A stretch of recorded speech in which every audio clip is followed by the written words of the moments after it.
Pada usia 15 tahun, meletus perang Fijar antara pihak Quraisy dan Kinanah berhadapan dengan pihak Qais Ailan. Komandan pasukan Quraisy dan Kinanah dipegang oleh Harb bin Umayyah, karena pertimbangan usia kedudukannya yang terpandang. Pada awalnya, pihak Qais-lah yang mendapatkan kemenangan. Namun, kemudian beralih ke pihak Quraisy dan Kinanah.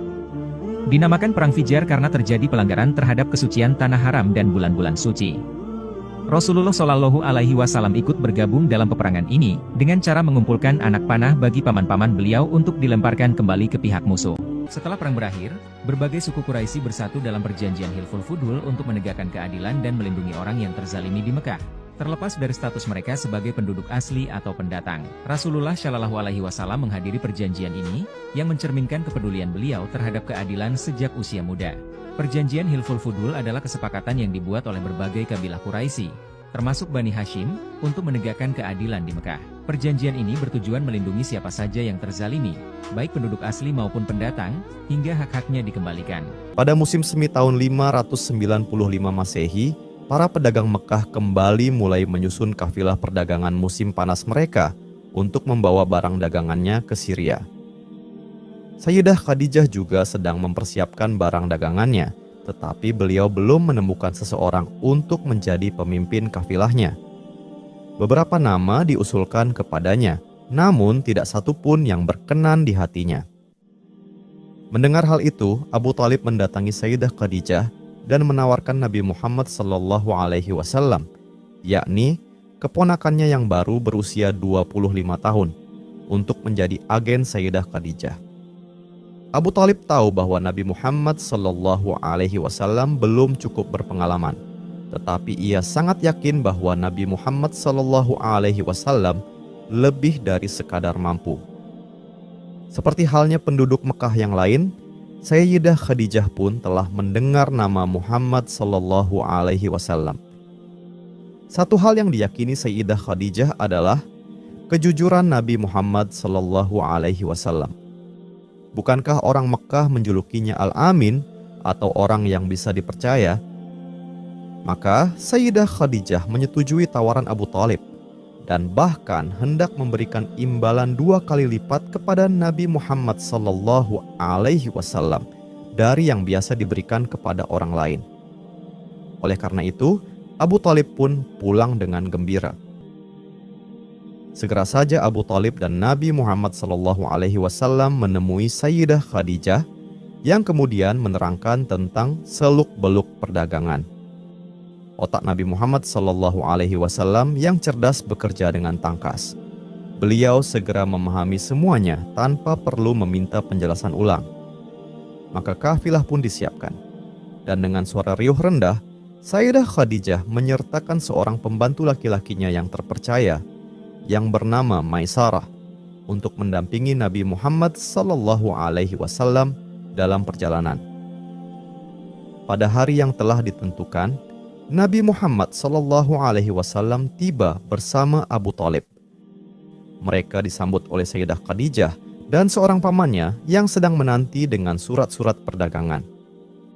Pemimpin kafilah membunyikan tanda dan semuanya segera berangkat. Pada musim panas, kafilah Mekah berangkat menjelang senja dan terus berjalan pada malam hari. Mereka beristirahat pada siang hari karena perjalanan siang akan sangat melelahkan. Nabi Muhammad Sallallahu Alaihi Wasallam berangkat menempuh jalur yang pernah beliau lewati bersama pamannya 13 tahun yang lalu. Imbalan untuk Nabi Muhammad Sallallahu Alaihi Wasallam. Imbalan yang diberikan Sayyidah Khadijah kepada seorang agen adalah 2 ekor unta. Akan tetapi, Abu Thalib meminta 4 ekor unta. Sayyidah Khadijah pun menjawab, "Kalau permintaan itu bagi orang yang jauh dan tidak kusukai saja akan kukabulkan, apalagi untuk orang yang dekat dan kusukai." Berdagang ke Syam. Dalam perjalanan, Nabi Muhammad Sallallahu Alaihi Wasallam mengenali bahwa Maisarah adalah teman baiknya. Dengan senang hati, Maisarah menunjukkan dan menceritakan sejarah berbagai tempat menarik yang mereka lewati. Nabi Muhammad Sallallahu Alaihi Wasallam juga menemui bahwa anggota kafilah yang lain sangat ramah dan akrab terhadapnya. Setelah 1 bulan berjalan, tibalah mereka di Syria. Setelah beristirahat beberapa hari, mulailah para pedagang menuju ke pasar. Walaupun ini adalah pengalaman pertama, namun Nabi Muhammad SAW sama sekali tidak bingung dengan tugasnya. Maisarah tercengang melihat kelihayan Nabi Muhammad SAW dalam mengambil keputusan, pikirannya yang tajam, serta kejujurannya. Semua barang yang mereka bawa habis terjual dengan jumlah keuntungan yang belum pernah didapatkan Sayyidah Khadijah sebelumnya. Setelah itu, Nabi Muhammad SAW membeli barang-barang berkualitas yang akan dibawa pulang ke Mekah untuk dijual kembali. Di Syria, setiap orang yang berjumpa dengan Nabi Muhammad SAW pasti sangat terkesan olehnya. Penampilan Nabi Muhammad SAW sangat mempesona, ramah, dan sangat besar perhatiannya pada setiap orang. Di tengah-tengah kesibukan itu, Maisarah melihat bahwa Nabi Muhammad SAW selalu memanfaatkan setiap waktu senggang untuk menyendiri dan berpikir. Ini benar-benar tidak lazim bagi Maisarah. Ia tidak menyadari bahwa tuan mudanya ini memang sangat terbiasa meluangkan waktu untuk memikirkan nasib umat manusia. Nabi Muhammad SAW juga amat heran melihat perpecahan berbagai kelompok Nasrani di Syria.